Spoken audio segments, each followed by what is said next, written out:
Students, we will discuss about the important news. First news is regarding the Adani group के perspective से है। Students, Adani group के against में जो चार्जेज है वो लगाए गए यूनाइटेड स्टेट ऑफ अमेरिका के वहाँ पे डिपार्टमेंट ऑफ जस्टिस के द्वारा। आप देखिएगा अडानी ग्रुप का जो कंपनी है न्यूयॉर्क स्टॉक एक्सचेंज के वहाँ पे लिस्टेड है, तो यूएस के जो कॉरपोरेट सेक्टर के जो लॉज हैं उनकी कंपनीज के ऊपर एप्लीकेबल हैं। स्टूडेंट्स, यूएस के वहाँ पे कॉरपोरेट सेक्टर के अंदर अगर किसी भी कंपनी के द्वारा जो फॉरेन ऑफिशियल्स हैं उनको अगर ब्राइब दिया गया, किसी तरीके का जो बेनिफिट्स है वो प्रोवाइड किया गया, तो आप देखिए कि उसको ऑफेंस की कैटेगरी के अंदर काउंट किया गया है। तो उसी के रिगार्डिंग में जो चार्जेज हैं अडानी ग्रुप का जो कंपनीज है उनके ऊपर ये जो चार्जेज लगाए गए। स्टूडेंट्स, अगर हम डिस्कस करें इस न्यूज़ के पर्सपेक्टिव से तो आप देखिए कि न्यूज़ के अंदर मेंशन किया गया है जो स्टॉक एक्सचेंज है उनके अंदर उनकी कंपनीज का जो परफॉर्मेंस है उसके रिगार्डिंग में। तो आप देखिए कि हमारे यूपीएससी के एग्जाम के पर्सपेक्टिव से स्टॉक एक्सचेंज के अंदर किसी भी कंपनी का जो परफॉर्मेंस है कि उनका शेयर मार्केट वैल्यू है वो यहाँ पे इम्प्रूव हुआ या डिक्लाइन हुआ, वो एग्जाम के पर्पज से नहीं इम्पोर्टेंट है। नेक्स्ट अगर हम डिस्कस करें स्टूडेंट्स COP29 के पर्सपेक्टिव से है। COP29 किसका स्टूडेंट्स? यूएनएफ ट्रिपल सी जो क्लाइमेट चेंज के पर्सपेक्टिव से है। 1992 के समय आप देखिए कि अर्थ समिट है उसको ऑर्गेनाइज किया गया था। अर्थ समिट के आपको 3 प्रोडक्ट्स हैं वो देखने के लिए मिलेंगे। क्लाइमेट चेंज को डील किया जाता है यूएनएफ ट्रिपल सी के द्वारा। आप देखिए कि जो बायोलॉजिकल डाइवर्सिटी है उसको यूएनसीबीडी के द्वारा यहाँ पे डील किया जाता है। इसका भी एक रिसेंटली जो कोप है कॉन्फ्रेंस ऑफ पार्टीज है उसको कंडक्ट किया गया था। और आप देखिए कि आपको यूएनसीसीडी है जो डेजर्टिफिकेशन के रिगार्डिंग में है, तो आपको एक अदर विंग है वो देखने के लिए मिलेगा अर्थ समिट का। तो स्टूडेंट्स, यूएनएफ ट्रिपल सी का जो COP29 है जो कि क्लाइमेट चेंज को डील करने के पर्सपेक्टिव से है, उसी COP29 का जो मीटिंग कहाँ पे कंडक्ट हुआ? बाकू, अजरबैजान का कैपिटल है। इस लोकेशन को आप जरूर से देखना। अब आप देख लीजिए, आपके लिए यहाँ पे एक होमवर्क है, कमेंट सेक्शन के अंदर आप बताना इसका आंसर या अपने नोट्स के अंदर इसको नोट डाउन करना। अजरबैजान के साथ में कौन कौन से जो कंट्रीज हैं वो अपना एरिया शेयर करते हैं। आप देखिए कि ईरान भी कंटिन्यूस न्यूज़ के अंदर है वेस्ट एशिया के अंदर में, क्या कि ईरान के द्वारा अपना एरिया शेयर किया जाता है अजरबैजान के साथ में। ईरान के जो पॉलिटिकल लीडर हैं उनका भी एक जो हेलीकॉप्टर क्रैश के अंदर में आप देखिए कि डेथ हुआ था अप्रैल या मई के समय में। तो उस समय भी अजरबैजान के साथ ही उनका कुछ जो यहाँ पे प्रोग्राम था उसी के रिगार्डिंग में आप देखिए कि उस समय क्लाइमेटिक कंडीशन या इस तरीके का जो सिचुएशन क्रिएट हुआ जिसकी वजह से उनका जो हेलीकॉप्टर है वो वहाँ पे क्रैश होता है।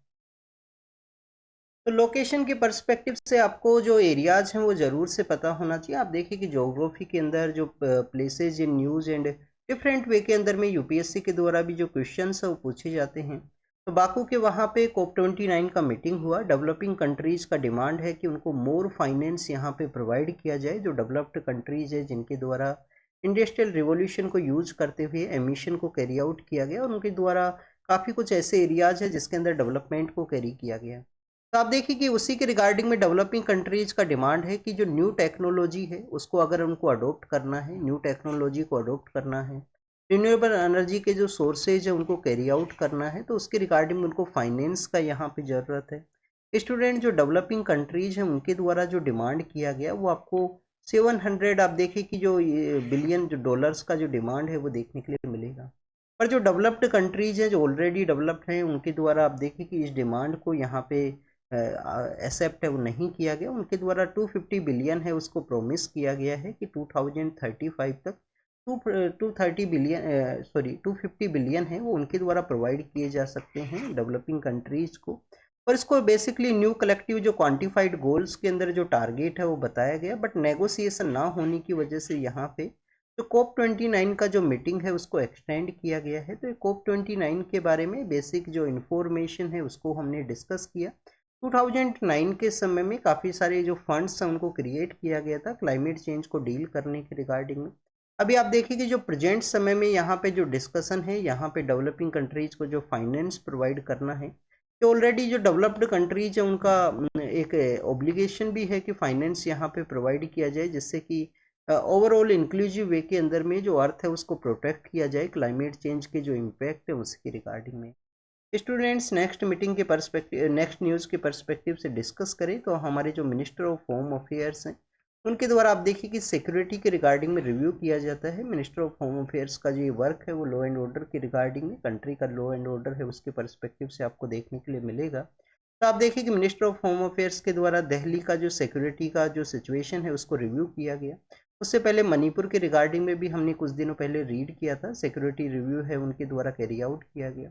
स्टूडेंट्स आप देखिए काफ़ी बार आप जोनल काउंसिल के बारे में रीड करते हो। जोनल काउंसिल बेसिकली क्या है, जो स्टेट रीऑर्गेनाइजेशन एक्ट था हमारा 7th कॉन्स्टिट्यूशन अमेंडमेंट एक्ट के थ्रू 1956 के समय में, तो उस समय स्टेट्स का जो कोऑपरेशन है उसको इंक्रीज करने के रिगार्डिंग में जोनल काउंसिल है उनको सेटअप किया गया था।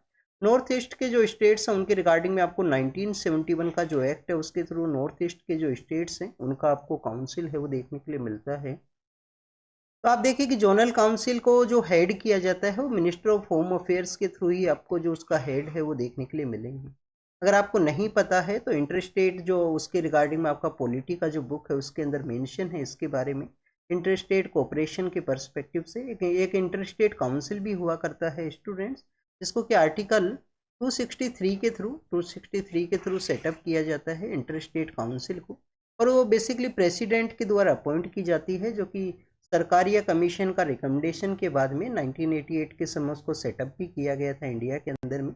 रेगुलर उसका मीटिंग नहीं हुआ करता है, ये उसका एक ड्रॉबैक है। तो हमारे यहाँ पे जो कोऑपरेटिव फेडरलिज्म है, स्टेट्स का आपस में कोऑपरेशन है या सेंटर और स्टेट का जो कोऑपरेशन है उसको बूस्ट करने के रिगार्डिंग में ये डिफरेंट डिफरेंट प्लेटफॉर्म्स हैं। जोनल काउंसिल जो हेड की जाती है मिनिस्टर ऑफ होम अफेयर्स के द्वारा, और इंटर स्टेट काउंसिल को हेड किसके द्वारा किया जाता है, उसका हेड आपको देखने के लिए मिलते हैं प्राइम मिनिस्टर सर के द्वारा। स्टूडेंट्स इसके अलावा आप देखिए कि आपको ये बेसिकली कोऑपरेशन के बारे में था। नेक्स्ट न्यूज़ के रिगार्डिंग अगर हम डिस्कस करें तो छत्तीसगढ़ के पर्सपेक्टिव से है। आप देखिए कि छत्तीसगढ़ के वहाँ पे जो नक्सलाइट जो मूवमेंट है उससे रिलेटेड जो पर्सनस हैं, 10 जो मोइस्ट पर्सन हैं उनको यहाँ पे गन डाउन किया गया है सिक्योरिटी फोर्सेज के द्वारा। बेसिकली आप देखिए कि जो छत्तीसगढ़ का जो सदर्न पार्ट है जहाँ के बस्तर डिस्ट्रिक्ट सिचुएटेड है, बस्तर रीजन सिचुएटेड है। बस्तर डिस्ट्रिक्ट भी उसका पार्ट है, दंतेवाड़ा भी उसका पार्ट है। 2-3 डिस्ट्रिक्ट्स आपको इसका पार्ट देखने के लिए मिलेंगे बस्तर रीजन का।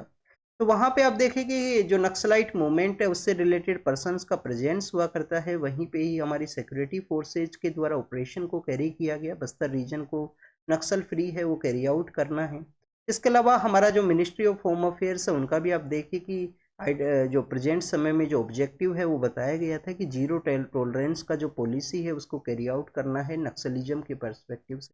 मिनिस्टर ऑफ होम अफेयर्स के द्वारा तो जो डेट है वो भी बताया गया, ईयर भी बताया गया था कि जब तक नक्सलिज्म से रिलेटेड जो पर्सन्स हैं उनको एलिमिनेट किया जाएगा अगर वो यहाँ पे मेन स्ट्रीम के अंदर में या रिहेबिलिटेशन प्रोसेस को नहीं एक्सेप्ट किया जाता है उनके द्वारा। स्टूडेंट जब भी हम नक्सलिज्म के बारे में डिस्कस करते हैं तो इंटरनल सिक्योरिटी के पर्सपेक्टिव से इम्पोर्टेंट टॉपिक है आपके जीएस पेपर 3 के अंदर में। बट आप देखिए कि क्यों यहाँ पे नक्सल मूवमेंट का प्रेजेंस आपको देखने के लिए मिलता है, तो इसको आपको रीड करना चाहिए। सेकंड आपको रीड करना चाहिए कि इसके रिगार्डिंग में गवर्नमेंट के क्या इनिशिएटिव्स हैं, उनके रिहेबिलिटेशन प्रोसेस के रिगार्डिंग में गवर्नमेंट के क्या इनिशिएटिव हैं। और थर्ड आप देखिए कि हमारे यहाँ पे सिक्योरिटी फोर्सेज भी डेवलप की गई हैं डिफरेंट डिफरेंट स्टेट्स के द्वारा। स्पेशल यूनिट्स को डेवलप किया गया है नक्सलिज्म को डील करने के रिगार्डिंग में। ग्रे हाउंड नाम का जो फोर्स है आंध्र प्रदेश का फोर्स है, उसको काफ़ी बार आपने रीड किया होगा। ग्रे हाउंड आप देखिए कि 1989 के समय के.एस. व्यास नाम के एक पुलिस ऑफिसर हुआ करते थे, इंडियन पुलिस सर्विस आईपीएस हैं के.एस. व्यास सर, उनके द्वारा ग्रे हाउंड है उसको डेवलप किया गया था। स्टूडेंट्स ये क्रिकेट का जो मैच है उसकी फ़ोटो को शो किया गया है। आप देखिए कि क्रिकेट के अंदर एक इंडिया और ऑस्ट्रेलिया का एक सीरीज हुआ करता है टेस्ट मैच के पर्सपेक्टिव से, बॉर्डर गावस्कर ट्रॉफी।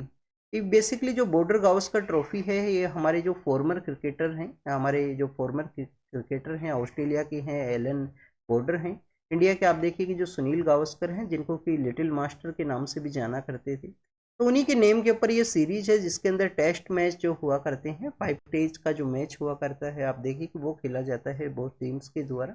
तो उसी के टूर्नामेंट का जो फर्स्ट डे है उसको यहाँ पे बताया गया है। स्टूडेंट्स आप देखिए कि ये जो मैच का जो ग्राउंड है वो है पर्थ के अंदर में।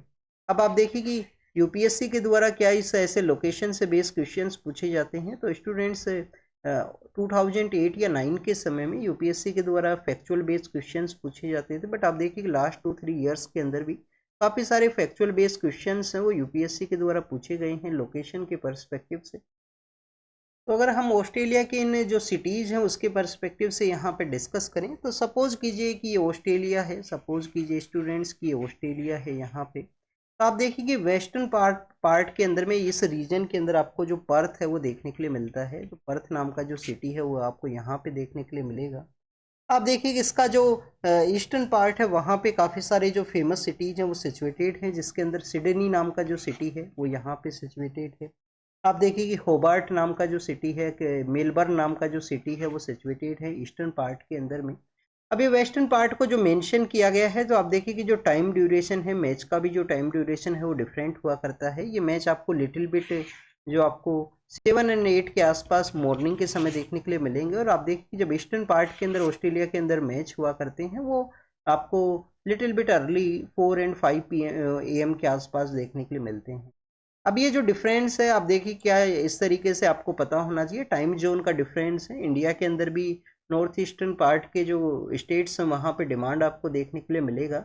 चाय बागान जो टाइम पीरियड है उसको इम्प्लीमेंट किया जाए। नॉर्थ ईस्टर्न पार्ट आप देखिए कि टू आवर्स आपको अर्ली फेज के अंदर देखने के लिए मिलता है। तो जब वहाँ पे 8 का जो समय हुआ करता है, 8 बजे हैं सुबह, आप देखिए कि north eastern part of India के अंदर में, तो उस समय आपको अपीयर होगा कि वहाँ पे जिस तरीके से जो सेंट्रल पार्ट ऑफ इंडिया है जहाँ पे आप देखिए कि 10 और 11 के समय जिस तरीके से जो सन का जो सिचुएशन हुआ करता है उस तरीके का सिचुएशन आपको नॉर्थ ईस्टर्न पार्ट के अंदर में आपको सुबह जो 8 बजे है वो देखने के लिए मिलेगा। उसके बिहाइंड का रीजन यही है कि इंडिया के द्वारा एक ही जो टाइम जोन है उसको अडोप्ट किया गया है, एक ही जो यहाँ पे जो टाइम जोन है उसको बेसिकली इम्प्लीमेंट किया गया। महाराष्ट्र एंड आप देखिए कि जो झारखंड के जो स्टेट लेजिस्लेटिव असेंबली के इलेक्शंस कंडक्ट हुए थे उसका जो वोटिंग रिजल्ट है उसको आज अनाउंस किया जाएगा, तो उसके बारे में है। पॉलिटिकल पार्टीज के डिफरेंट कंसर्न्स को भी रेज किया गया है, एग्जाम के पर्पज से वो कंसर्न्स इंपॉर्टेंट नहीं है। नेक्स्ट अगर हम बात करें स्टूडेंट्स ह्यूमनॉइड रोबोट के बारे में है। आप देखिए कि ह्यूमनॉइड रोबोट है उसको यूज किया गया जिसको नाम दिया गया है नवा का। और अब इस ह्यूमनॉइड रोबोट के द्वारा जो टीचिंग प्रोसेस के अंदर में या लर्निंग प्रोसेस के अंदर में फ्रूटफुल रिजल्ट्स हैं उनको यहाँ पे प्रोड्यूस किया गया केरल के वहाँ पे। तो एक एग्जांपल है, इसको आप अपने ऐसे के अंदर या आंसर के अंदर यूज कर सकते हो। ग्रेडेड रेस्पॉन्स एक्शन प्लान का जो आप देखिए कि लेवल 4 है जिसको इम्प्लीमेंट किया गया था उसके रिलैक्सेशन के बारे में है। Commission for air quality and management, commission for air quality and management के द्वारा कुछ बताया गया है कि एयर का क्वालिटी के अंदर इम्प्रूव हुआ है। तो उसके बाद में आप देखिए कि रिलैक्सेशन के बारे में यहाँ पे डिस्कस किया गया सुप्रीम कोर्ट के वहाँ पे। नेक्स्ट अगर हम बात करें स्टूडेंट, दिल्ली के अंदर जो रिज का एरिया है वहाँ पे जो ट्री है, ट्री को अगर कट करना है तो उसके रिगार्डिंग में एक आप देखिए कि कमेटी ऑफ एक्सपर्ट पर्सनस का जो कमेटी है उसको कॉन्स्टिट्यूट किया गया है। पैनल का जो रिकमेंडेशन है वो जरूरी है अगर ट्री को यहाँ पे कट करना है। स्टूडेंट्स अगर हम डिस्कस करें तो ये जो ट्री है जो बेसिकली दिल्ली रिज का जो पार्ट है ये आपको अरावली का एक्सटेंशन देखने के लिए मिलता है, जो अरावली गुजरात, उसके बाद में राजस्थान और राजस्थान के बाद में सदर्न पार्ट ऑफ हरियाणा। और आप देखिए कि फिर दिल्ली के अंदर में जो रिज का एरिया है, दिल्ली रिज का एरिया है वहाँ पे इसका एक्सटेंशन है up to the Raisina hills तक। दिल्ली के वहाँ पे 1994 के समय एक दिल्ली का जो ट्री एक्ट है उसको लाया गया था जिसके अंदर ट्री ऑफिशियल्स को भी अपॉइंट किया जाता था। अगर पेड़ को काटना है दिल्ली रिज के एरिया के अंदर में तो ट्री का जो ऑफिसर है उससे जो परमिशन है उसका रिक्वायरमेंट होगा। तो ये आप देखिएगा अरावली का ही एक्सटेंशन है, ये आपको पता होना चाहिए, इंपॉर्टेंट है। दिल्ली के अंदर में जो पोल्यूशन को डील करने के रिगार्डिंग में दिल्ली के जो लंग्स हैं उसके रूप से भी आप इसको काउंट कर सकते हो। दिल्ली रिज का जो एरिया है दिल्ली के लंग्स के रूप से वो वर्क किया करते हैं, जैसे कि अर्थ के लंग्स के रूप से आपको अमेजन फॉरेस्ट है वो आपको अर्थ के लंग्स के रूप से देखने के लिए मिलते हैं।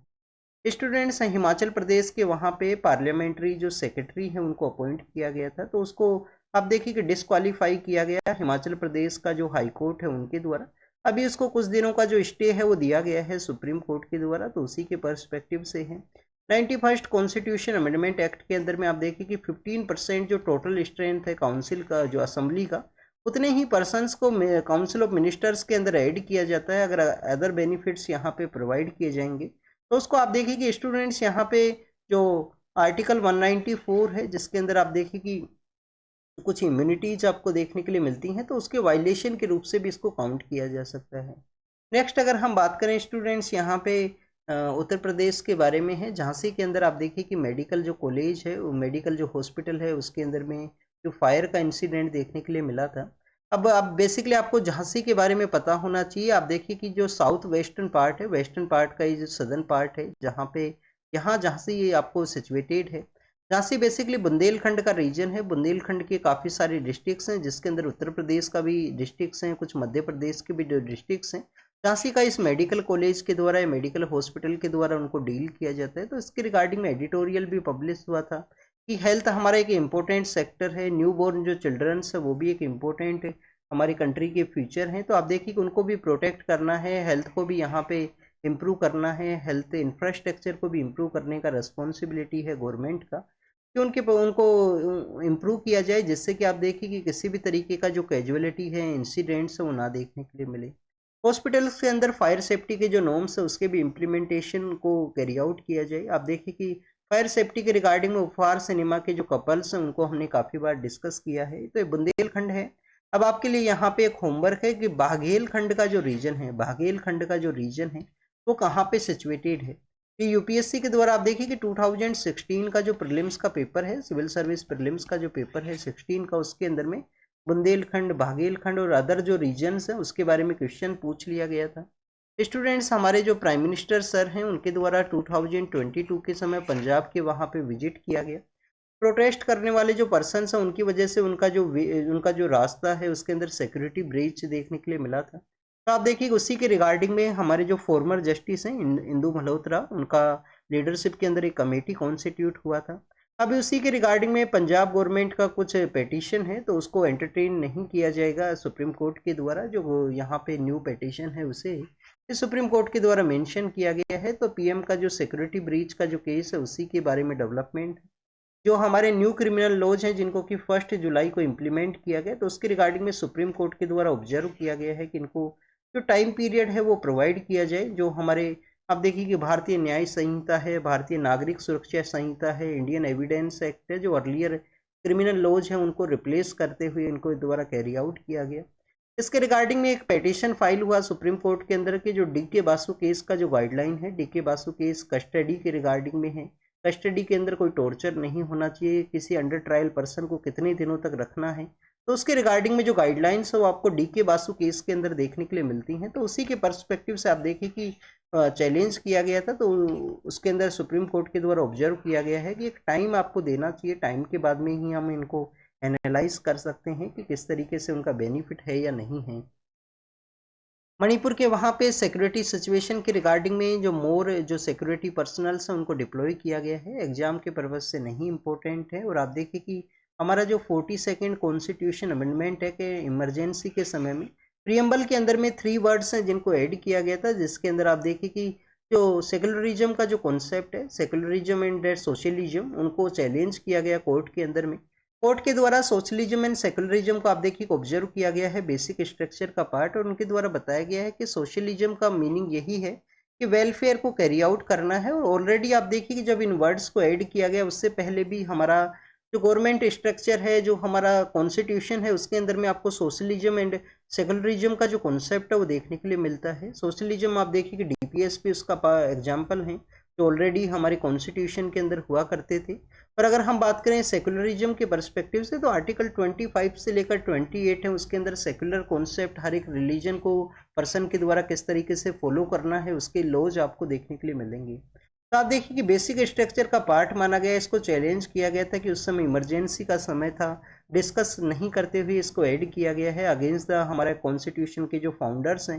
तो 26 नवंबर 1949 के समय जिस कॉन्स्टिट्यूशन को अडॉप्ट किया गया था, तो उसके अगेंस्ट में बेसिकली पिटीशन को फाइल किया गया कि उसको ये चैलेंज करता है, उसको जो फाउंडर्स हैं उनके द्वारा अडॉप्ट नहीं किया गया था जो सेकुलरिज्म एंड सोशलिज्म का कॉन्सेप्ट।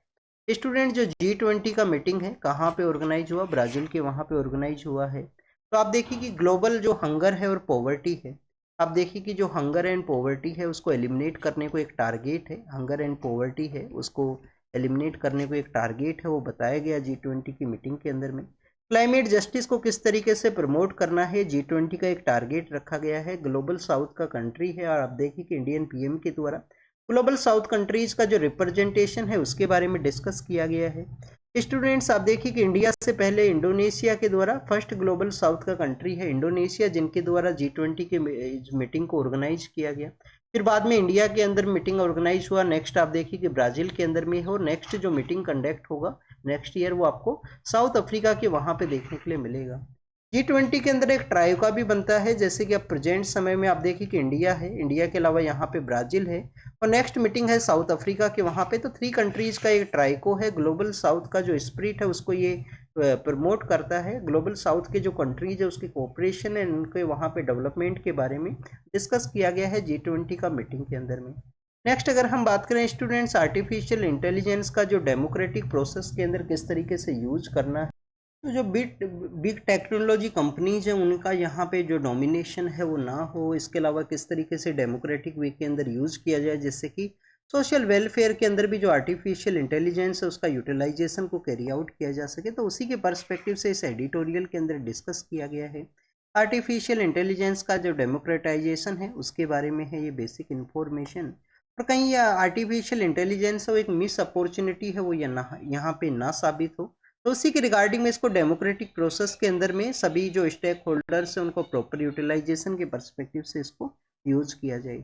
स्टूडेंट्स आप देखिए कि रसिया के वहाँ पे जो माइग्रेंट लेबरर्स हैं, जो शॉर्टेज है लेबर का, तो उसके रिगार्डिंग में उनके द्वारा डिस्कस किया गया है कि माइग्रेंट पर्सनस के द्वारा जो लेबर के अंदर में उनके द्वारा इंगेज किया जाएगा। नेक्स्ट आप देखिए कि WHO के द्वारा एमपोक्स को one of the high alert या थ्रेट के रूप से बताया गया है। एमपोक्स को अर्लियर फेज के अंदर में मंकी पॉक्स के नाम से जाना करते थे, बट डिस्क्रिमिनेशन ना करी हो इसकी वजह से उसका एमपोक्स जो नेमिंग है वो किया गया है। नेक्स्ट अगर हम बात करें स्टूडेंट्स, रसिया के द्वारा नॉर्दर्न कोरिया को आप देखिए कि कुछ जो मिसाइल है वो डोनेट किया गया। उनके जो रिलेशंस हैं, जिस तरीके से नॉर्दर्न कोरिया के द्वारा उनको वॉर के अंदर सपोर्ट किया गया, तो साउथ कोरिया के द्वारा ऑब्जेक्शंस को रेज किया गया है। नेक्स्ट आप देखिए कि पाकिस्तान के वहाँ पे तो कुछ जो सिया पर्सन्स हैं उनका डेथ हुआ है। स्टूडेंट्स आप देखिए कि इस्लामिक जो कंट्रीज हैं वो आपको सिया एंड सुन्नी के रूप से भी डिवाइड देखने के लिए मिलते हैं। स्टूडेंट्स पाकिस्तान के वहाँ पे आप देखिए कि जो सिया माइनॉरिटी के अंदर हैं, तो क्या वहाँ पे सुन्नी मेजोरिटी के अंदर हैं, ये आपको रीड करना है। और ये पाकिस्तान का जो एरिया शेयर करता है ईरान, क्या वहाँ पे आपको जो सिया पर्सन्स हैं उनका डोमिनेशन आपको देखने के लिए मिलेगा। तो ये आपको बेसिक इन्फॉर्मेशन है वो ज़रूर से पता होना चाहिए। नेक्स्ट अगर हम बात करें इस्लामिक कंट्रीज के ही बारे में, तो ऑर्गेनाइजेशन ऑफ इस्लामिक कंट्री है जिसको कि 50s का जो एरा है उस समय सेटअप किया गया था। OIC आपको देखने के लिए मिलता है, ऑर्गेनाइजेशन ऑफ इस्लामिक कंट्रीज, और इंडिया उसका जो पार्ट है वो नहीं है। इंडिया में आप देखिए कि जो पॉपुलेशन है वो काफ़ी है, जो इस्लामिक जो फॉलोअर्स हैं उनकी जो नंबर्स हैं वो काफ़ी आपको देखने के लिए मिलेंगे। बट आप देखिए कि जो इंडिया जो ऑर्गेनाइजेशन ऑफ इस्लामिक कंट्रीज है उसका जो पार्ट है वो नहीं है। स्टूडेंट्स, इजराइल के द्वारा स्ट्राइक किया गया गाजा के अंदर में, जब से ICC के द्वारा जो अरेस्ट वारंट्स हैं उनको इशू किया गया है। और आप देखिए कि जो न्यू प्रेसिडेंट US के वहाँ पे हैं उनके द्वारा अपना जो कैबिनेट है, अपने जो पर्सन्स हैं उनको चूज किया गया है, उसी को न्यूज़ के अंदर मेंशन किया गया। तो student, this is all the information related to the today's newspaper. आप इसको रीड कीजिए, रिवाइज कीजिए, जो भी इंफॉर्मेशन आपको मिला है उसको नोट डाउन कीजिए। Thank you students, thank you very much.